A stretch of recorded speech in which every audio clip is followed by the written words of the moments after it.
In Numbers chapter 13 and 14, Israel was so close. God had led them out of Egypt by his mighty hand. He had met with them at Mount Sinai. He had entered into a covenant relationship with them. He was feeding them every day on their journey, and now they had come to the place where all they had to do was step into the promised land, and it was waiting for them. God begins with this statement in chapter 13, verse 1. And the Lord spake to Moses, saying, Send men to spy out the land of Canaan, which I am giving to the children of Israel. From each tribe of their fathers you shall send a man, every one a leader among them. And the next few verses details that listing of people, those 12 spies that went out. He goes and talks about where they went. But notice what he says again in verse number 2. Into the land of Canaan, which I am giving to the children of Israel. It's right there for the taking. And I suppose most of us, being the Bible students that we are, we know the rest of the story and how close they were and the disaster that ensued. You know, we can also imagine standing on the edge of something of a long-awaited dream, a moment that we are excited about. And in the moments of our lives, we face the same dilemma that these people faced. Are we going to say yes to what God is wanting us to do, or are we going to do something different? And it fits very well into what we're thinking about and emphasizing today as we think about say yes to the next generation. And that's what we want to think about.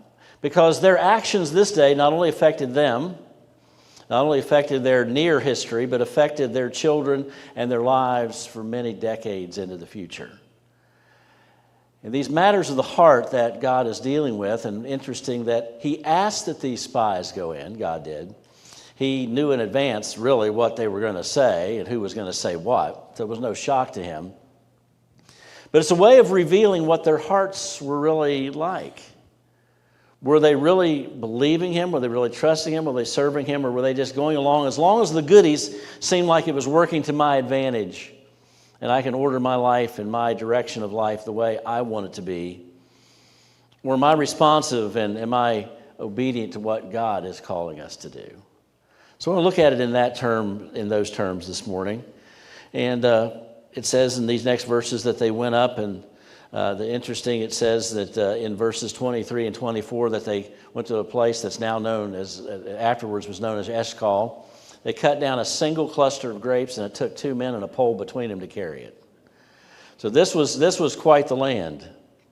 And it says in verse 25, and they returned from spying out the land 40 days. That number will factor later into our study. And it says there, now they departed and came back to Moses and Aaron and all the congregation of Israel in the wilderness of Paran at Kadesh. They brought back word to them, to all the congregation, and showed them the fruit of the land. It's time for the report. It's time for the download. It's time to show you what we say. And they indeed say what is true. Verse 27, they told them and said, we went to the land where you sent us. It truly flows with milk and honey, and this is its fruit. Next word in the scriptures is a word that changes everything. Nevertheless, this is where their heart is being revealed. And when we throw some neverthelesses into what God commands us to do and calls us to do and expects us to do, we're going to be in likewise difficult circumstance. Nevertheless, verse 28, the people who dwell in the land are strong. The cities are fortified. They're very large. Moreover, we saw the descendants of Anak there. We'll talk about them in just a moment. The Amalekites dwell in the land of the south. The Hittites, the Jebusites, and the Amorites dwell in the mountains. And the Canaanites dwell by the sea and along the banks of the Jordan. Then Caleb quieted the people. He was one of the 12. Before Moses and said, let us go up at once and take possession, for we are well able to overcome it. But the men who were going up with him said, we are not able to go up against the people, for they are stronger than we, which was true, by the way, but that was not the point. And they gave the children of Israel a bad report of the land which they had spied out, saying, the land through which we have gone as spies is a land that devours its inhabitants, and all the people whom we saw in that land were of great stature. Then we saw the giants, and the descendants of Anak came from the giants. And we were like grasshoppers in our own sight, so were we in their sight. A couple things that are interesting you see there when he says, they are stronger than we. Well, wasn't Egypt? Wasn't every other enemy or struggle they faced God was always stronger, so they miscalculated there. And then it says in verse 33, we were like grasshoppers in our own sight. We're just like bugs that are going to get squished here. We don't stand a chance. But they failed to see what God wanted them to see. They were not operating in faith. They allowed their fears to overcome them and harass them and compel them to go in a direction that they didn't want to go. They shouldn't have wanted to go. So let's think about this. I just want to share 4 things just kind of to tag our thinking on this morning. Number 1, we need to say yes to faith even when it is risky. And it would seem very risky. Giants, fortified cities. We're not warriors, they're warriors. It's their land, they're dug in, they're entrenched, and we're invaders. How's this going to work? It did appear risky. But you understand that Caleb mentioned, who was mentioned in verse 30 and following, and Joshua, who will show up in the text later, 2 of the 12 were those that said, yes, we can move forward in faith. God is able, God's ready, God's called, let's go. And they were right there on the verge, but the majority were saying, it's risky. It's scary. Now, Caleb and Joshua were not naive to the risks. They just chose to trust God. The reality was it was a difficult situation. It appeared very hopeless to the human eyes, but they wanted the people to step out in faith rather than succumbing to their fears. I ran into a quote that I do not know who to give attribution to. It came from the mouth of a missionary, and I'm not sure who he was quoting. But anyway, you could never discover new oceans unless you have the courage to lose sight of the shore. Sometimes you have to step beyond what these eyes see, what we think and what we feel and what looks like risky times to us. Well, we'll get to the rest of the story in just a moment, but it's that heart check time, and their heart's reality was all on full display for all to see. They were worried about themselves and their own protection as they saw it rather than doing something that God had called them to do. You know, there was a lot of people watching that were not directly involved in this decision, and that was their own children. Everybody above age 20 is going to face a consequence at this point, and we'll talk about that in a little bit. But there were a lot of people under age 20 who saw it, and all those who would come after in the next 4 decades would feel the reality of it. And they're looking to their parents, they're looking to their elders, they're looking to those that should be out there in front of them. Those should be further along in their faith reality with God, looking to them to do the right thing, and they absolutely, completely lost this opportunity for spiritual influence because they wouldn't take the risk. There's people watching you. There's people watching me. There's people watching us all the time. That might be our own children, might be our grandchildren, might be our nieces, our nephews, anyone younger than us. But God should expect us, and we should expect of ourselves. And this is a good time for us to do a little heart check as well. What are they seeing in us? Are they seeing that we are willing to serve God even when it seems difficult, even when it seems risky? Or are they seeing us shrink back in faith? Are we taking bold steps of obedience, or are we standing still because it just seems more comfortable to keep everything just as it is? Now, they not only want to keep it as it is, they want to go back in just a moment. But this section of Scripture teaches that it is worth trusting God even when the path is uncertain. What of your children, your grandchildren, nieces, nephews, whoever it is, people younger than you, what have they seen of you? What are they seeing of you in your life story? Maybe it's that moment when it looked like the job wasn't going so well, or you suddenly were without a job, or you were in economic hardship, or maybe it's something going forward. Maybe it's something for us. The next time we have an issue with our health and it's scary, are they going to see us trust God through it, or are they going to see us crumble and our faith be shattered as we descend into despair? They're watching. Are we living by faith? Are we taking seriously what God says in this book? Are we taking the promises that are strewn throughout it and saying, this is what I stand on, not what I see out here? Same is true for us as a church. Are we going to be what God calls us to be, or are we going to just stand still? We have much work to do. And partly what we think about this morning, it's a work that needs to flow into the next generation. You understand this, that everyone that I'm speaking to, including the person who's speaking to you, is not going to be on this planet permanently. You figured that out yet? Now, I hope you all live to a ripe old age and have perfect good health until that point, and you keep your mind and everything's good. But someday, you and I are checking out. And it's up to us to be working on training by our example, our replacements. You know, sometimes we think of parents, we think, well, I'm raising kids. You're not raising kids. You're raising adults is what you're raising. They might be kids now, but the goal is that they will be mature and they will be useful and productive and respectful and all those sort of things. But more importantly than all, that they will be spiritually responsive and they will follow God, whatever that means. What are they getting from us in that example? That's the gut check. That's the heart check. And every one of us has a role to play in that. So we need to think about our example. It's not just that we are people who talk about our faith, but we live out our faith. And we disciple through our example of faith. Now you see, beginning in chapter 14, some of the response to this situation. So all the congregation lifted up their voices and cried, and the people wept that night. By the way, some of this behavior sounds like a stuck record. I mean, this sort of just repeats and repeats.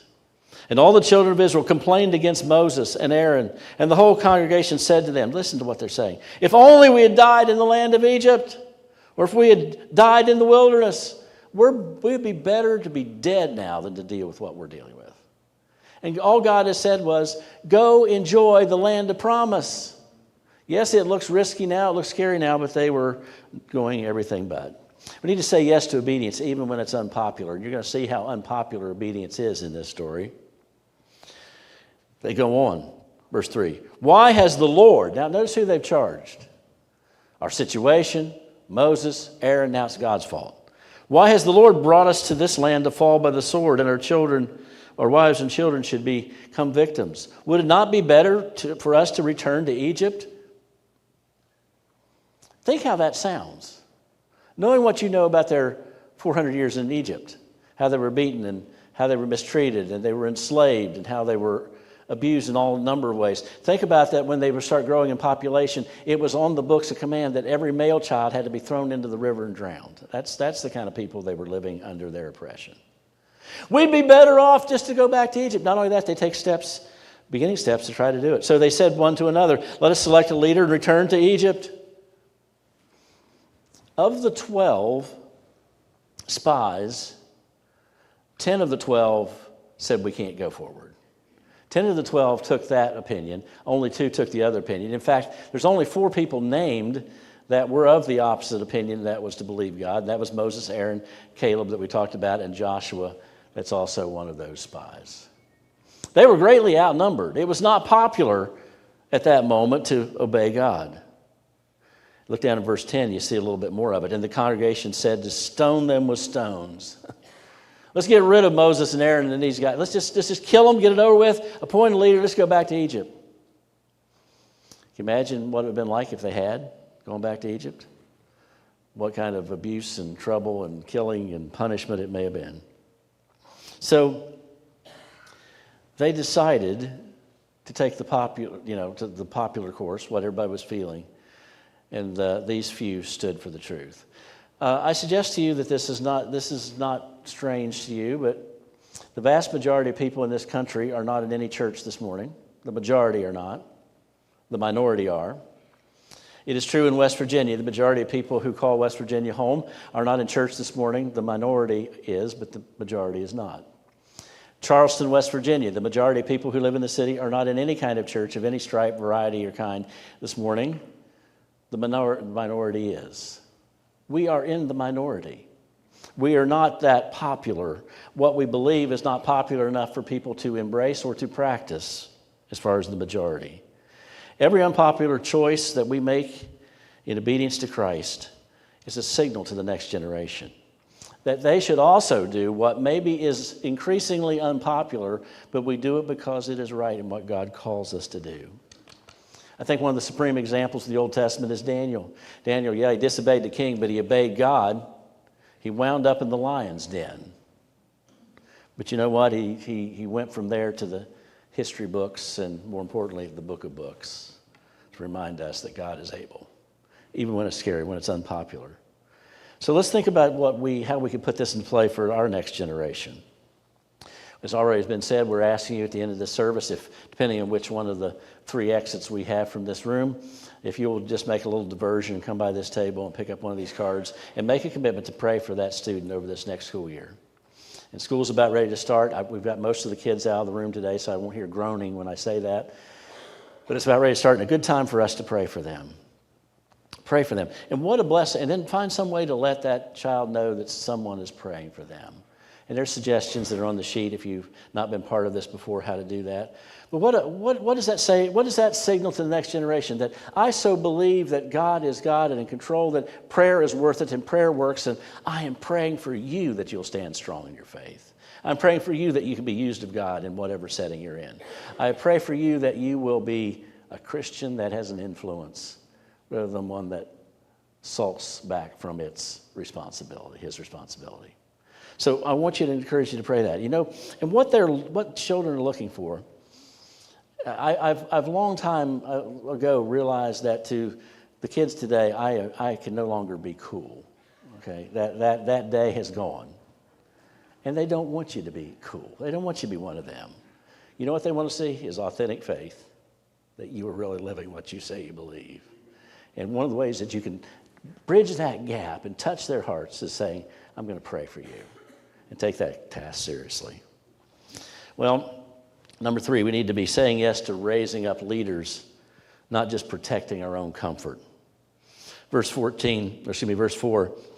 it says, they said, let us select a leader and return to Egypt. We want to go where we think it is safe. But you understand, fear always distorts our memories. They forgot about it being a place of fear, a place of abuse and slavery. They remembered it as a place of safety. But we can sometimes so cling to our comfort and what is familiar that we miss the opportunity to pass on our faith to the next generation. I got to tell you, I'm old enough to know that younger people today seem strange to me. And then I remember, what did my parents think of me growing up when I was a kid? We had some strange thoughts, and maybe we still do. Every generation is different, but I do know this. The constant is we are called to help people understand that someday they're going to be leaders, and they can become leaders today and stand for the truth. You understand that we sometimes understand that the generations coming after us are different, and we can sit around and complain, or we can say, Lord, I want to be as much influence as I can be. I think it comes down to this as well. For young people, someone younger than you, a child, teenager, find somebody that you can intentionally enter into their life. To be a mentor, be someone, just to have an adult to say, I know you and I want to be in your life. I want to connect with you. Pay attention to them. To know that they're not just people, moving by in a blur, that we don't really enter into their lives. I'd love to have that opportunity, and I'm sure I could take advantage of more opportunities than I have. Yesterday, I spent some time talking to a younger pastor. He's just been the pastor for maybe a year or two, or a matter of months, and was connected to someone else I know. He lives several states away, and he was dealing with a situation in his church that was very serious and very difficult, and this person thought that maybe I'd had similar experiences, maybe I could help him. So I'm on the phone, and we talked for some time, but I wanted to leave him with something, and we talked about the specifics of the particular situation. I said, let me tell you this, remember this. Stay on task with the mission God's called you to. Don't quit. Don't give up. You're going to make it. Just that encouragement to say, hey, you can move on in that.